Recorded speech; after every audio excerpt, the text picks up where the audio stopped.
समस्त नमस्कार। मो ना हूँ ख्रीष्टचरण प्रधान। जन डाक्तर सरकारी कार्य अवसर नहीं सारी। मोर जीवन कहानी मुझे कहबी। मुझे गायनेकोलॉजिस्ट। मु ख्रीस्टियन परिवार में जन्म नहीं थी। पिला बेले मु चर्च अटेंड करी। बाइबल अध्ययन करी। बाइबल प्रति मोर बहुत आग्रह था। तेणु बाइबल संगे संगे मु विभिन्न पास्टर मानकर सहित सहभागिता भी करी। अनेक बही मु बाइबल संबंध में पढ़ी। किंतु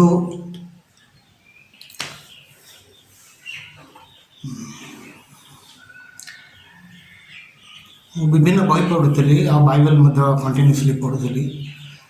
किंतु मुझे जी बाइबल पढ़ुली से निजक केवल पापी स्थान में ही देखुली। आते मुझे चेष्टा करुली जे धार्मिक हवापाई आत्मिक जीवन ठीक यापन करने मुझे पार्नी। आते बाइबल विभिन्न व्यवस्था परमेश्वर को आज्ञा विषय जो देखुली से देखुली निजक पापी छड़ा अन्य कौन विषय देखी पार नी। कंटिन्यूसली मोर पाप वृद्धि पाला। जमी बाइबल लिखाई जे व्यवस्था प्रचुर है पाप वृद्धि पाला। सेमती मु निजक पापी स्थान में ही कंटिन्यूसली मुझे देखिली। जिते चेष्टा कले मो आत्मिक जीवन मोर चिंता अनुसार मुझे यापन कर पारे। तेणु हृदय बेताल नैराश और हताश भितर मोर जीवन थिला। केमिति मु आज्ञा पालन करि पारुनी, केमिति मु जीवन यापन करि परिबे।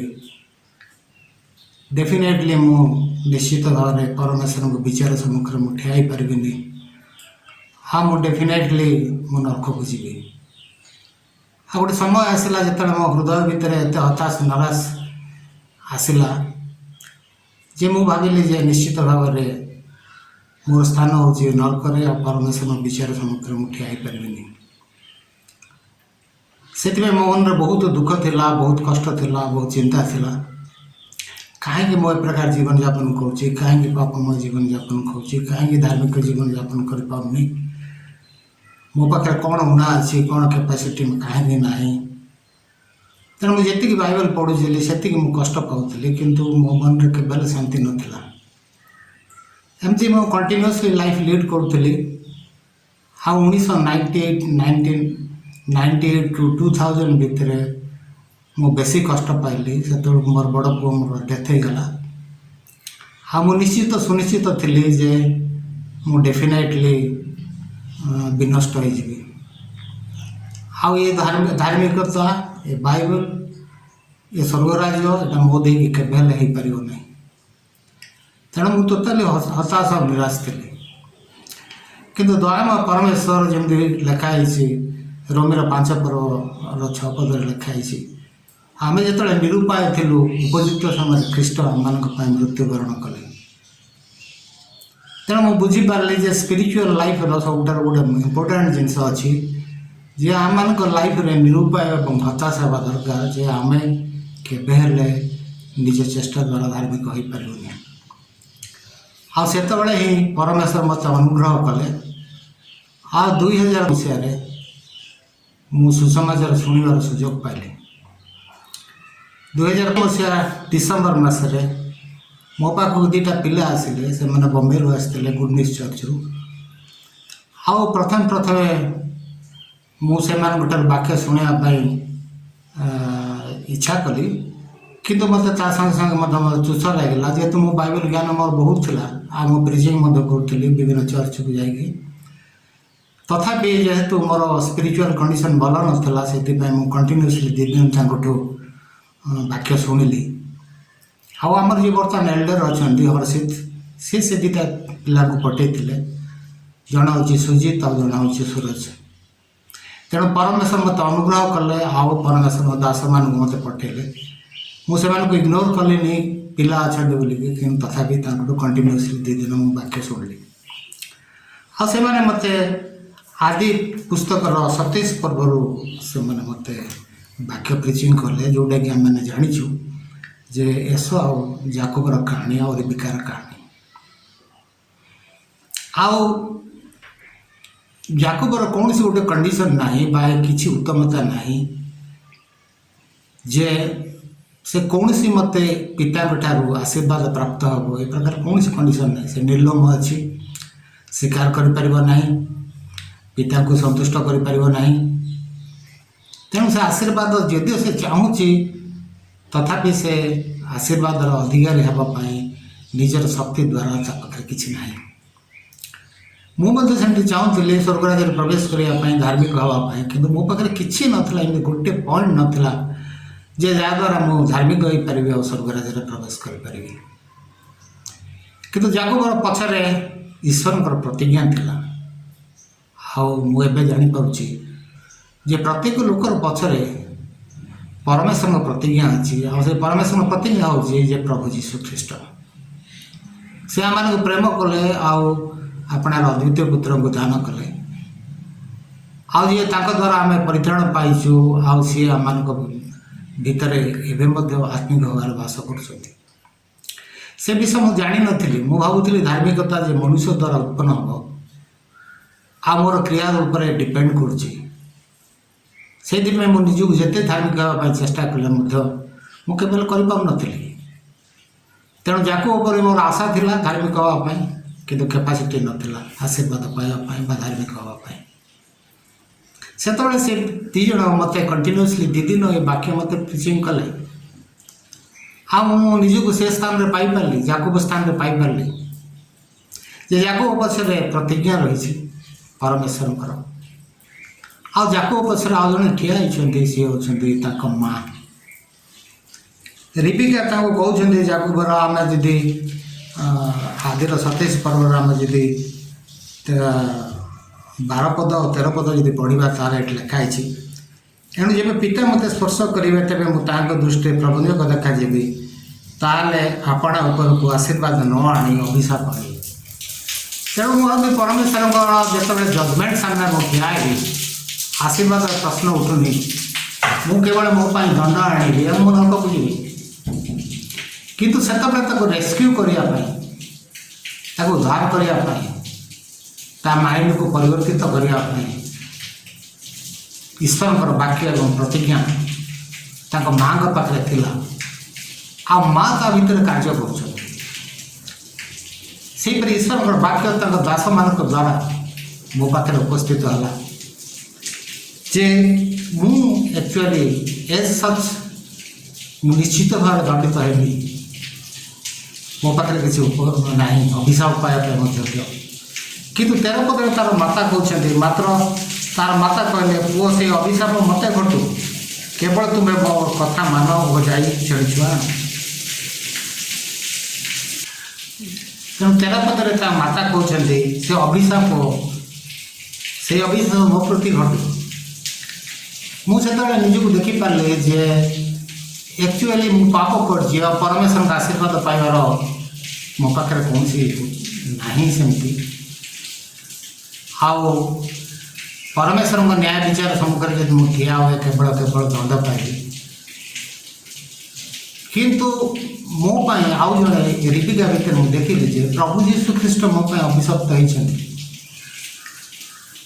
बाइबल कलसी लिखाई विभिन्न जगह लिखाई जे आम पाप पाई से अभिशप्त हेले आ पापर वेतन से देते से आम पाप स्वरूप हेले आम जमी ईश्वर धार्मिकता हो पार तेणु मु क्लीयरली देखिपारे जे मुझे से जाकूब एसपरी कौन कार्य कठिन परिश्रम कर धार्मिक हो पारे किंतु मो जहाँ किसी आवश्यक ईश्वर अद्वितीय पुत्र प्रभु जीशु ख्रीस्ट ये परित्राण कार्य संपन्न कर जिनस क्लीयरली देखिपारि से बर्तमान पिता सम्मुखें ठिया हो पारि जे मु धार्मिक हिसाब से ठिया हो पारि जमी जाकूब सबसेक्वेंट कहूँ जे पिता जो कहते 19 पदे से कहूँ अपना पिता कहला मु अपना ज्येष्ठ पुत्र ईश्वर तेणु बर्तमान मु परमेश्वर सम्मुखें ख्रीष्ट रक्त जो पाप मोर धुआई परमेश्वर सम्मुखें मु धार्मिक हिसाब से ठिया पारि पर लिखाई जे अपना प्रभु सदाप्रभु परमेश्वर मत भेटैले तेणु परमेश्वर मत यहाँ जोगे ये धार्मिकता मोर धार्मिकता नुहे यहाँ हूँ परमेश्वर धार्मिकता तेणु जिते मुझे जिन को बुझीपारि से मोर बोझ टोटाली हल्का होगा जो मुझे परमेश्वर धार्मिकता परमेश्वर मोर पाप क्षमा कर मोपाई पुत्र क्रूसर हत होती से मरी ये जिन मुझे देखिपारि आ निजक से क्रूसर देखिपारि जे मुझे ख्रीष्ट सहित हत होती हाँ मु जीवित नुहे ख्रीष्ट मो भर जीवित अच्छा तेणु परित्राण जिते मो आड़ चेष्टा करुँगी से आत्मधार्मिकता द्वारा धार्मिक चेष्टा करी से बहुत कष्ट पाऊली आगे पार नी किंतु मो प्रभु यीशु ख्रीष्ट परित्राण कार्य समाप्त कर ऑलरेडी क्रूसरे जदि से निष्पाप थे कि मोर पाप को बहन कर मृत्युवरण कर रक्त द्वारा मोर अपराध क्षमा होती से पाप अपराध स्मरण करना मोर पाप आच्छादन कर मत धन्य कर मु गुड न्यूज चर्च भितर बढ़िया को आरंभ कली वाक्य शुणिली लेवीर 4 पर्व पुरातन शास्त्र केमती पाप क्षमा होता 16 पर्व केमती पाप स्थानांतरित होता हाँ माथ्यूर 3 पर्व देखिली जीशु केमती मोर पापर बोझ जौन डुबमुठर नहीं जाती जौन 1:29 मत पढ़ी जे केमती जीशु से होती ईश्वर मेष शावक मोर पाप बोई नहीं आउ रोमान जो पढ़ली से लिखाई 4 लास्ट जे से पाप निमंत समर्पित हेले आमको धार्मिक गणित करने से उत्थापित हेले तेणु यही कार्य एक्चुअली धार्मिकता आउ पापर समाधान प्रभु यीशु ख्रीष्ट कर पाप कर प्रभु यीशु ख्रीष्ट को परमेश्वर क्रूसरे समर्पण कर पुनरुत्थान द्वारा मु उत्थापित होती सहित आम धार्मिक गणित होती तेणु रोमी 5 पर्वर 1 पद लिखाई तेणु विश्वास हेतु आम धार्मिक गणित आबार बर्तमान ईश्वर सहित शांति अच्छु तेणु एफिसी मत कहूँ 2 पर्व जे आम विश्वास द्वारा अनुग्रह आम परित्राण पाइछे 2टा जिनस प्रभु यीशु ख्रीष्ट अनुग्रह आम परित्राण देते परमेश्वर आम को प्रेम कले ख्रीष्ट को पटेले अनुग्रह कले आउ से आम पाप मृत्युवरण कले आम ये सुसमाचार को आम विश्वास कर निज क्रियाकर्म हेतु आम केवल धार्मिक ग्रंथहीन किंतु जीशु जहाँ समाप्त कर केवल विश्वास कर धार्मिक गणित अच्छु तेणु सुसमाचार हूँ सबुठ बहुत इम्पोर्टाट जिनस मुझे अंध थी आ जगत में अनेक लोक सुसमाचार प्रति अंध अच्छा जगत प्रति से अंध करमती ख्रीष्टर सुसमाचार आलोक हृदय भितर स्थापित हो पार ना किंतु वाक्य कहूँ रोमी 1 पर्व कहूँ 16 पदरे जे सुसमाचार भितर एक्चुअली पावर अच्छी शक्ति अच्छी जहाद्वारा गोटे लोक धार्मिक गणित हम ख्रीष्ट जो कार्य आम समाप्त कर आम विश्वास करुँ ग्रहण करुँ हृदयंगम करुँ परमेश्वर से विश्वास को देखिए जदिव आम अधार्मिक धार्मिकता बोली गणना कर ये वाक्य मुझे शुणला दिन को दिन मो चर्च भितर पास्टर मान अनुग्रह द्वारा वाक्य शुणिकी मु वृद्धि पाऊँगी आत्मिक भाव में परमेश्वर केवल जे आम परित्राण देते ताहा नुहे किंतु आम धार्मिक गणित कर सारापर आत्मा आम भर बास कर बाइबल कहूँ तुम ईश्वर मंदिर तुम कौन जान ईश्वर का आत्मा आम भर बास कर तेणु ईश्वर का आत्मा आम परिचालित कर रोम लिखाई 8 पर्व जो मैंने ईश्वर का संतान ईश्वर का आत्मा परिचालित करे तेणु विशेषकर धन्यवाद जे ଏ ମଣ୍ଡଳୀ ପ୍ରତି ଧନ୍ୟବାଦ ହେଉଛି, ପାଷ୍ଟରମାନଙ୍କ ପ୍ରତି ଧନ୍ୟବାଦ। ଯେଉଁ ସୁସମାଚାର ମୁଁ କେବେ ଜାଣିନଥିଲି ସେମାନେ ମୋତେ ଜଣେଇଲେ। ଯେମିତି ରୋମିର 3:21 ଲେଖା ହେଇଛି, ଏବେ ବ୍ୟବସ୍ଥା ବ୍ୟତୀତ ଈଶ୍ୱରଙ୍କର ଧାର୍ମିକତା ପ୍ରକାଶିତ ହେଇଅଛି। ମୁଁ କେବେ ଜାଣିନଥିଲି ବ୍ୟବସ୍ଥା ବାହାରେ ଗୋଟେ ଧାର୍ମିକତା ଅଛି ବୋଲି।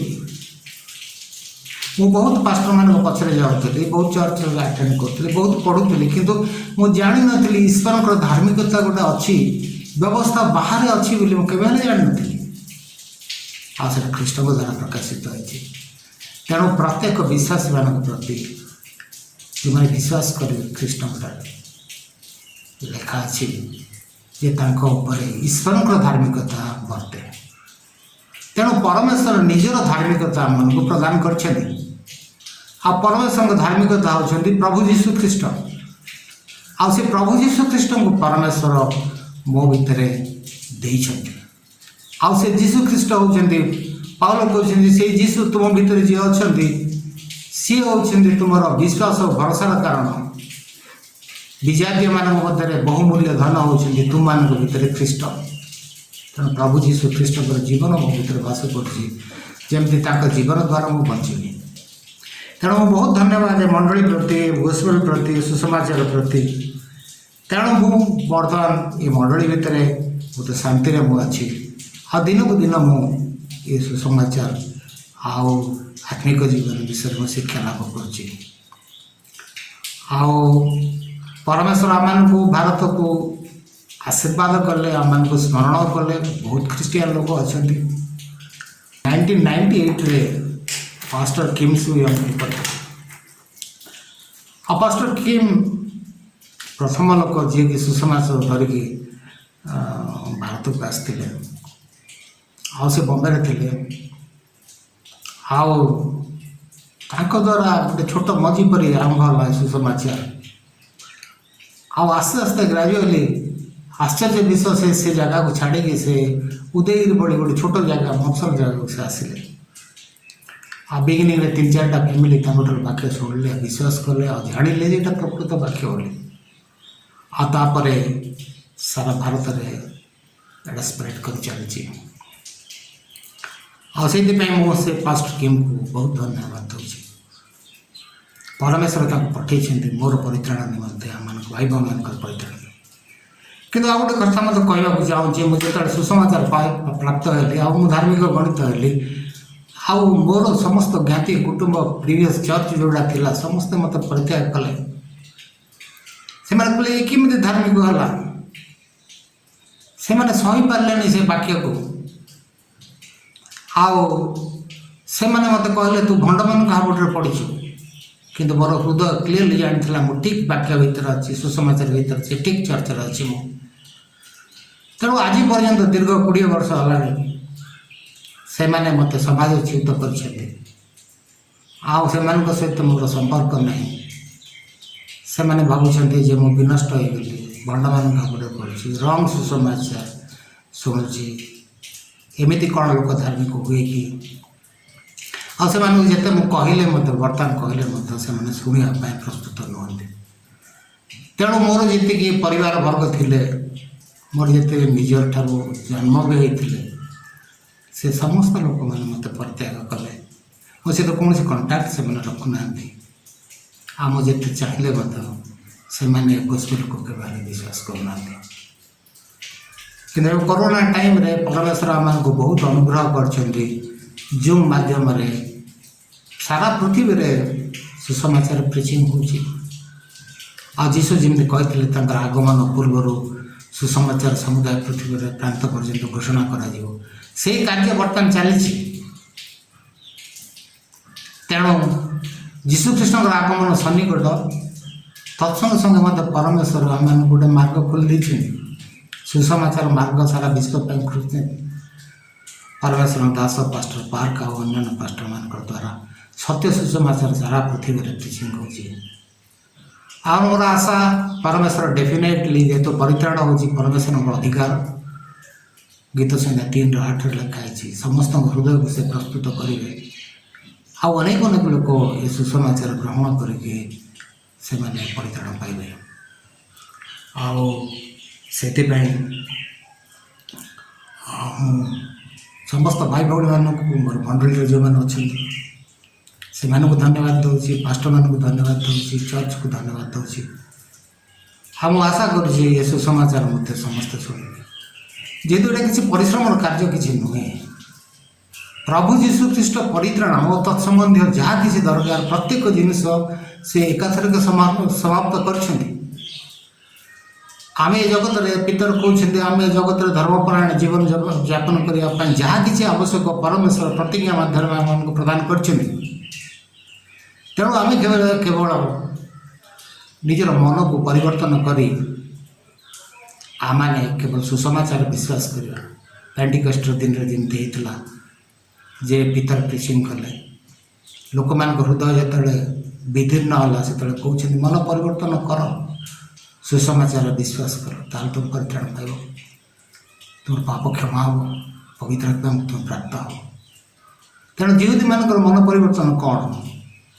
ଜିହୁଦୀମାନେ ଆତ୍ମଧାର୍ମିକତାରେ ବ୍ୟବସ୍ଥା ଅନୁସାରେ ସେମାନେ ଜୀବନଯାପନ କରିବାକୁ ଚେଷ୍ଟା କରୁଥିଲେ, ଯୀଶୁଙ୍କୁ ତିରସ୍କାର କରିଥିଲେ, କ୍ରୁଶରେ ହତ କରିଥିଲେ। ତେଣୁ ଯୀଶୁ ଖ୍ରୀଷ୍ଟଙ୍କ ନିକଟକୁ ସୁସମାଚାରକୁ ଫେରିବା ହେଉଛି ମନ ପରିବର୍ତ୍ତନ। ତେଣୁ ଅନେକ ଲୋକ ସେଦିନ 3000 ଲୋକ ସେମାନେ ମନ ପରିବର୍ତ୍ତନ କଲେ, ଯୀଶୁଙ୍କଠାରେ ବିଶ୍ୱାସ କଲେ, ସୁସମାଚାରରେ ବିଶ୍ୱାସ କଲେ, ଆଉ ସେମାନେ ପରିତ୍ରାଣ ପାଇଲେ, ଆଉ ପରମେଶ୍ୱରଙ୍କ ପ୍ରତିଜ୍ଞା ଅନୁସାରେ ପବିତ୍ର ଆତ୍ମା ପ୍ରାପ୍ତ ହେଲେ। ତେଣୁ ମୁଁ ସମସ୍ତଙ୍କୁ ଅନୁରୋଧ କରୁଛି ଯେ ସମସ୍ତେ ଯେମିତି ସୁସମାଚାର ଗ୍ରହଣ କରିବେ, ବିଶ୍ୱାସ କରିବେ, ତାହେଲେ ମୁଁ ଯେମିତି ମୋ ଜୀବନରେ ବୋଝଗ୍ରସ୍ତ ଥିଲି, ହତାଶ ନିରାଶ ଥିଲି, କିନ୍ତୁ ବର୍ତ୍ତମାନ ମୁଁ ଈଶ୍ୱରଙ୍କ ସହିତ ଶାନ୍ତିରେ ଅଛି। ଯେଉଁମାନେ ଖ୍ରୀଷ୍ଟଙ୍କ ଭିତରେ ଅଛନ୍ତି ସେମାନଙ୍କ ପାଇଁ ଦଣ୍ଡାଜ୍ଞା ନାହିଁ। ତେଣୁ ପରମେଶ୍ୱର ମୋତେ ଅନୁଗ୍ରହ କରି ଖ୍ରୀଷ୍ଟଙ୍କ ଭିତରେ ରଖିଛନ୍ତି, ଆଉ ମୋ ଭିତରେ ଖ୍ରୀଷ୍ଟଙ୍କର ଆତ୍ମା ବାସ କରୁଛି। ତେଣୁ ସେ ମୋର ଯତ୍ନ ନେଉଛନ୍ତି, ମୋତେ କଢ଼େଇକି ନେଉଛନ୍ତି। ସେଥିପାଇଁ ମୁଁ ପରମେଶ୍ୱରଙ୍କୁ ଧନ୍ୟବାଦ ଦେଉଛି, ମଣ୍ଡଳୀକୁ ଧନ୍ୟବାଦ ଦେଉଛି। ଏତିକି ମୁଁ କହିବି।